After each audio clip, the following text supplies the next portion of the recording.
Everyone, welcome to my channel maths magic. मैं हूं शशि। आज सीक्वेंस सीरीज़ में अर्थमेटिक मीन टॉपिक लिया गया है। तो अर्थमेटिक मीन क्या होता है?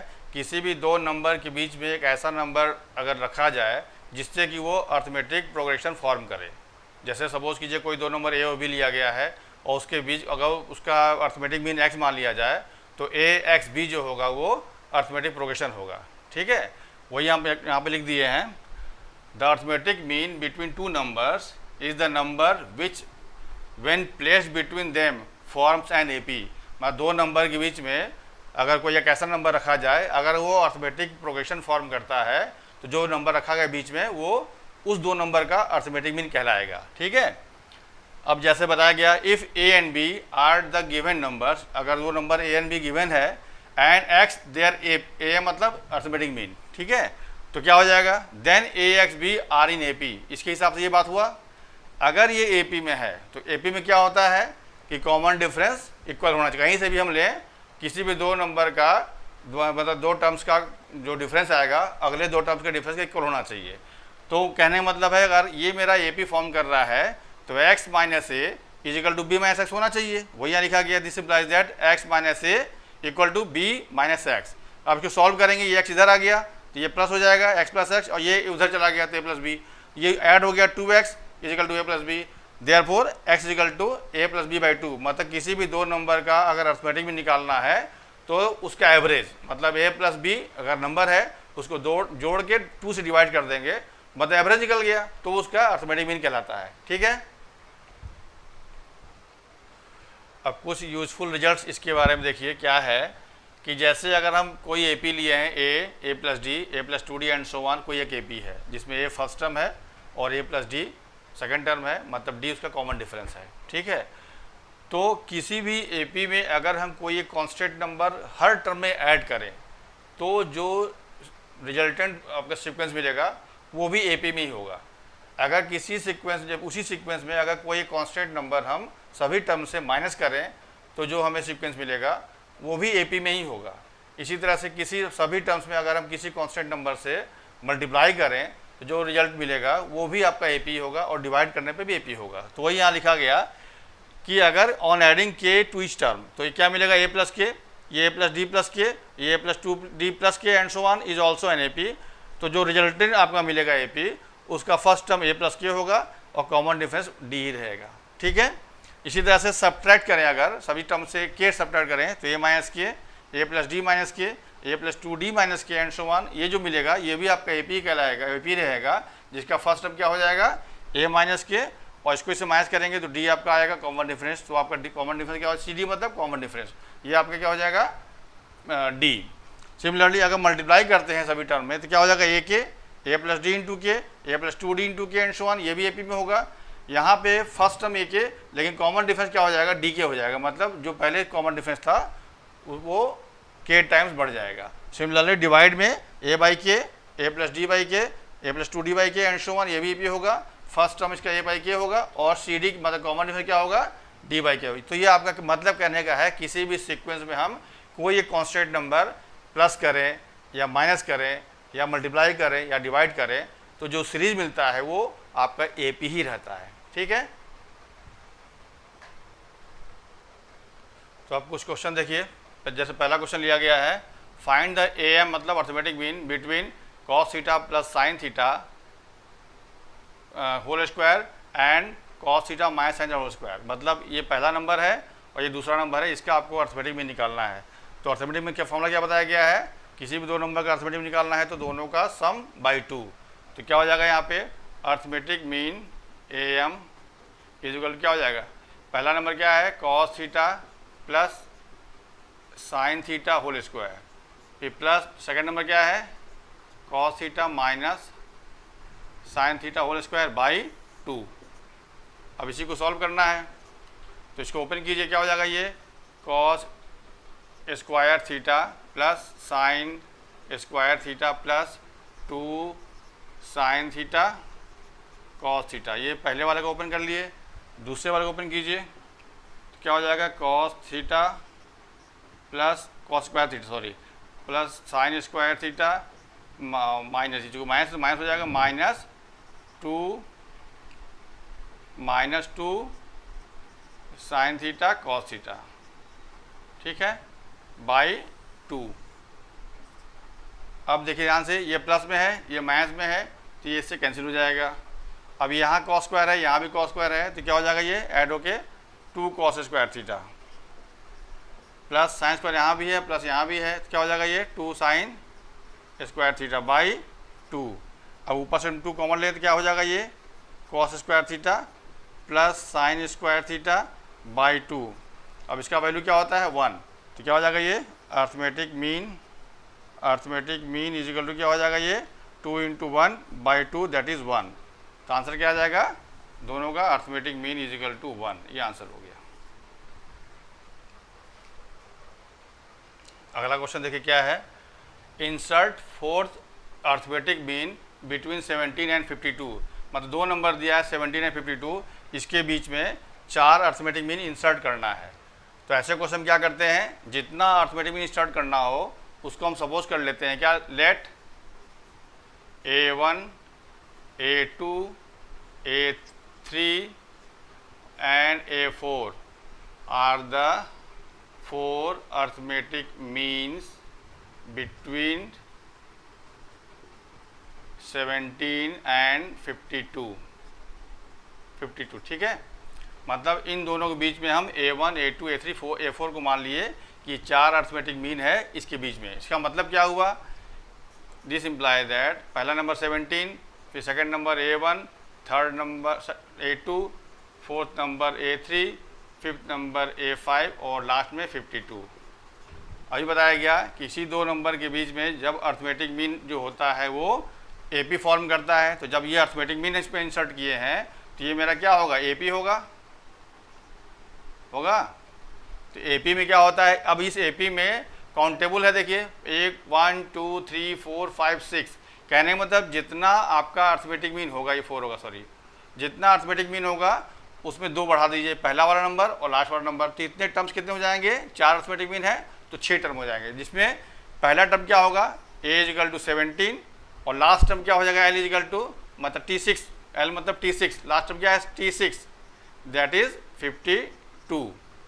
अब सॉल्व करके ये तो मालूम हो गया है, हमें सिर्फ D निकालना है। तो D निकालने के लिए जब D निकल जाएगा तो हम A1 मतलब A + D, A2 मतलब A + 2D और A3 का मतलब A + 3D और A4 का मतलब A + 4D। तो यहाँ पे T6 का मतलब जब T6 दिया है 52 का मतलब क्या होगा, A + 6 - 1 × D = 52। जहाँ D कॉमन डिफरेंस वो निकालना आपको है, A का वैल्यू दिया है 17 और ये हो जाएगा 5D = 52। तो 5D = 52 - 17 और ये हो जाएगा 5D, इसको माइनस कीजिए तो 12 से 7 गया 5 और ये हो गया 4, ये हो गया 3, ठीक है। तो D की वैल्यू कितना आ गया, 35/5 दैट इज 7, ये D आपका आ गया, ठीक है। ये आपको मालूम है, देयरफॉर A1 का मतलब हमेशा A1 जो होगा वो सेकंड टर्म होगा, मतलब A + D, सेकंड टर्म क्या होगा A + D। A2 का मतलब क्या हुआ, थर्ड टर्म मतलब A + 2D और A3 मतलब A + 3D और A4 का मतलब A + 4D, यही निकालना है आपको। जब A1 है तो यहाँ पे D है, जब A2 है तो यहाँ 2D है, जब A3 है तो यहाँ पे 3D है और A4 है तो ये 5D है। अब इसी में आप सिंपली A और D का वैल्यू पुट कर दें, तो A का वैल्यू कितना है 17 और D कितना आया है 7, तो ये हो जाएगा कितना 24, ठीक है। पहला आपका वैल्यू आ गया 24, ये है 17 प्लस 2D का मतलब 2 × 7 दैट इज 14, ये क्या हो जाएगा 31। फिर ये हो जाएगा 17 प्लस 3D का मतलब 3 × 7 मतलब 21, तो 21 का मतलब ये हो गया 38 और ये हो गया 17, फिर 4D का मतलब 28, तो 28 ये ऐड कर लेंगे तो हो जाएगा ये 45, ठीक है। तो ये आपका 4 आंसर हो गया। 4 अर्थमेटिक मीन क्या क्या हो गए, 24, 31, 38 एंड 45। अगला क्वेश्चन देखिए, ये क्या है, if P arithmetic means are inserted between A and B, prove that D मतलब common difference D = B - A/P + 1, ये प्रूव करना है। मतलब A और B के बीच में P अर्थमेटिक मीन इंसर्ट करना है तो D का वैल्यू ये आएगा। ठीक है, तो क्या कर लें, let A1 A2 A3 and so on AP, P है ना, AP are the arithmetic means between A and B, ये सपोज कर लिए A एंड B, ठीक है। इसका मतलब क्या हुआ कि फर्स्ट टर्म क्या है A, फिर A1, फिर A2, फिर A3 and so on AP, last में B, ये आपका AP होगा। जब भी किसी दो नंबर के बीच में अर्थमेटिक मीन इंसर्ट होगा तो जो भी सीक्वेंस फॉर्म होगा वो हमेशा AP होगा। तो फर्स्ट टर्म यहाँ पे A और B के बीच में है, तो फर्स्ट टर्म ये हो गया। अब A से लेकर P तक हमको, A1 से लेकर AP तक हमें इसमें इंसर्ट करना है, तो A1 A2 A3 and so on AP and last में B, ये AP होगा। अब क्या बताया गया, इसमें कितने टर्म्स होंगे, यहाँ से यहाँ तक कितने टर्म है, यहाँ से लेकर यहाँ तक P टर्म हुए और 2 टर्म और बढ़ जाएगा, मतलब यहाँ से लेकर यहाँ तक में टर्म कितने हो जाएंगे, P प्लस 2 टर्म्स। इसका मतलब क्या हुआ कि फर्स्ट टर्म यहाँ पे होगा A इजिकल टू A, मतलब फर्स्ट टर्म यहाँ पे A होगा क्योंकि फर्स्ट टर्म A है यहाँ पे, और लास्ट टर्म मतलब ये लास्ट टर्म ये क्या हो जाएगा, P plus 2 is equal to B, sorry, ठीक है। अब इसका फॉर्मूला क्या होता है Tn का, A प्लस n का मतलब P plus 2 minus 1 into D is equal to B होगा। अब A का वैल्यू A ही है तो इसको ये रहने दीजिए, ये क्या हो जाएगा, P plus 1 into D by is equal to B। अब इस A को उधर ले जा रहे हैं तो क्या हो जाएगा, ये P plus 1 D is equal to B minus A, यहाँ से अब D क्या निकल जाएगा, therefore D is equal to B minus A by P plus 1, यही प्रूफ करना था, D is equal to P minus A by P plus 1, hence proved. अगला क्वेश्चन देखिए क्या है, there are 4 numbers in AP, the sum of the 2 extreme is 8 and the product of the middle 2 is 15, तो what are the numbers, मतलब 4 number आपका AP में दिया हुआ है, जो एक्सट्रीम मतलब अंत वाले, मतलब पहला और चौथा, फर्स्ट एंड फोर्थ का सम दिया है 8 and the product of the middle मतलब जो बीच में है, मतलब सेकंड और थर्ड का प्रोडक्ट दिया है 15, तो चारों नंबर कौन कौन से ये बता रहा है। तो जब भी 4 नंबर आपको AP में सपोज करना हो तो क्या मानते हैं, देखिए, let 4 numbers are in AP, क्या मानेंगे, A minus 3D, A minus D, A plus D and A plus 3D, ये 4 नंबर मानते हैं। कि आपका ऐसा क्यों मानते हैं, क्योंकि इसको ऐड करने पे आपका D कैंसिल हो जाएगा। अब इसको इससे मैच करेंगे और इसको इससे मैच करेंगे और इसको इससे मैच करेंगे तो हर कंडीशन में आपका D कॉमन सेम आएगा। आप करके देख लीजिए, दिस माइनस दिस करेंगे क्या आएगा, देखिए A minus D minus A plus 3D हो जाएगा, ये यहाँ से कैंसिल हो गया तो 2D आया। अब इसको इससे मैच करेंगे तो देखिए क्या आएगा, A plus D minus A plus D, ये भी हो जाएगा, तो ये कैंसिल हो गया तो यहाँ भी 2D आ गया। अब इसको इससे मैच करके क्या आएगा, देखिए A plus 3D minus A minus D, तो यहाँ से भी 2D आ जाएगा। तो इसीलिए ऐसा सेट किया गया है कि 4 नंबर जब भी मानना हो जिसको ऐसा करने, जब सम दिया रहता है हम सम जो ऐड करेंगे तो D कैंसिल हो जाएगा, मेरा यहीं से आपका A निकल जाएगा। इसीलिए ऐसा बनाया गया है कि जब भी 4 नंबर आपको मानना हो AP में तो A minus 3D, A minus D, A plus D and A plus 4D मानेंगे, ये जो आपका AP में है, ठीक है। अब इसके बाद अकॉर्डिंग टू क्वेश्चन जो कह रहा है, क्या कह रहा है, देखिए अकॉर्डिंग टू क्वेश्चन क्या है, ATQ मतलब अकॉर्डिंग टू क्वेश्चन कह रहा है कि सम ऑफ द 2 एक्सट्रीम, एक्सट्रीम मतलब दिस एंड दिस का सम दिया है 8, क्या हो जाएगा, ये A minus 3D plus A plus 3D is equal to 8 दिया हुआ है। यहाँ से D कैंसिल हो गया तो ये हो गया 2A इजिकल टू 8, तो A इजिकल टू क्या हो गया 4, मतलब A का वैल्यू मिल गया। ऐसे क्वेश्चन में हमको हमेशा A और D निकालना होगा, तब जाके आपका A और D के वैल्यू पुट कर देंगे, मेरा आंसर आ जाएगा।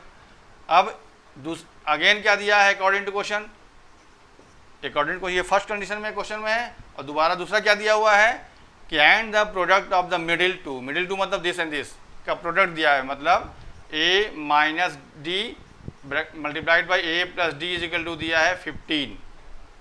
ठीक है। तो a minus d into a plus d क्या हो जाएगा, ये a square minus D square is equal to 15। अब ए का वैल्यू मालूम हो गया है, तो यहाँ पे वैल्यू पुट कर दें तो 4 का स्क्वायर 16 हो जाएगा, ये minus D square is equal to 15, तो minus D square equal to -1, तो D square equal to 1, therefore D equal to 1, plus minus कर लें या कर लें, ठीक है। देयरफॉर नंबर्स आर, नंबर निकालना आपको, देयरफॉर नंबर्स आर क्या हो जाएगा, देखिए यहाँ पुट करना है, तो ए minus 3d, A minus D, a plus D और ए प्लस 3d, इसमें वैल्यू पुट कर दी है। और डी का ए कितना आया 4, डी कितना आया 1, तो 3 हो जाएगा ये। ए 4 कितना, ए 4 है -1, 4 + 1 और 4 + 3, ये आ गया 1, यहाँ से आ गया 3, यहाँ से आ गया 5, यहाँ से आ गया 7, ये आंसर हो गया 1 3 5 7। ये चारों नंबर आपका एपी में होगा। अब कंडीशन चेक करना, चेक भी कर सकते हैं। देखिए इसका सम करने पे 8 आएगा जो कह रहा था, इन दोनों को मल्टीप्लाई करने क्या आएगा 15 आएगा, मतलब ये सही है। अगला क्वेश्चन देखिए क्या है, the angles of a triangle are in AP if the greatest angle is double the least find the angles. मतलब क्या हुआ कि किसी ट्रायंगल का जो एंगल है वो एपी में है और जो बड़ी एंगल है वो छोटी वाली एंगल का डबल है, ये कंडीशन दिया है। तो उस ट्रायंगल का तीनों एंगल निकालना है। तो ट्रायंगल में 3 एंगल होता है, तो सपोज कर लें एपी में है, इसका मतलब क्या सपोज करना पड़ेगा, लेट एंगल्स आर, मान ले रहे हैं ए माइनस डी, ए और ए प्लस डी। तो जैसे अभी बताया गया कि जब 4 नंबर कोई सपोज करते हैं तो क्या मानते हैं, a minus 3d, a minus D, a plus D, a plus 3d।